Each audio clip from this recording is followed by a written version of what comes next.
অনেক দিন যাবৎ গরম ছিল আর এই প্রচন্ড গরমে আমি ক্লান্ত হয়ে গিয়েছিলাম। আল্লাহর রহমতে আজকে বৃষ্টি হচ্ছে, ঝড় বৃষ্টি হচ্ছে।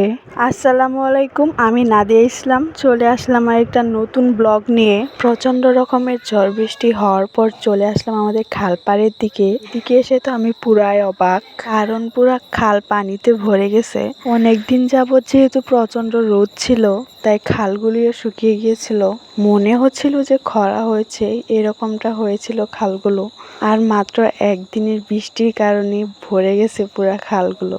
দেখে তো খুবই ভালো লাগছে, ঠান্ডা একটা আবহাওয়া বইছে। আর এদিকে হাঁটাহাঁটি করতে দেখি আমাদের বাড়ির সাইডে পোলাপানগুলো দোকান থেকে চিপস বিস্কুট কিনে নিয়ে এসছে। আসলে শৈশবকালটা কত সুন্দর, তাই না? শৈশবে আমরাও এরকম করতাম। বাড়ির পাশে আমাদের বন্ধু বান্ধবদের নিয়ে দোকানে যেতাম, আর বৃষ্টি হলে তো কথাই ছিল না, সবাই মিলে মজা করে ভিজতাম।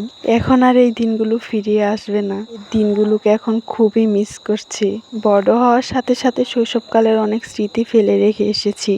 আর রাস্তা দিয়ে হাঁটাহাঁটি করতে করতে দেখি যে ছিপ জাল ফেলে মাছ ধরছে। আমাদের গ্রাম অঞ্চলে এরকম পানি হলে মানুষ মাছ ধরা নিয়ে ব্যস্ত থাকে। অনেক দিন পর যেহেতু পানি এসেছে তো মাছ তো থাকবেই। আর ওই পাশের রাস্তাগুলো তো পুরোই ডুবে গিয়েছিল। আমার তো মনে হয় ওপারের মানুষগুলো এপারে আসতেই পারবে না। আজকের ওয়েদারটা খুবই সুন্দর ছিল। পুরো শুকনো খালগুলো এখন পানিতে ভরে গেছে। আর সন্ধ্যাবেলা তো অমায়িক একটা পরিবেশ ছিল। আকাশটাকে এত সুন্দর লাগছিল যা ধারণার বাইরে। সো আজকের দিনটা খুবই ভালো কেটেছে। খুদা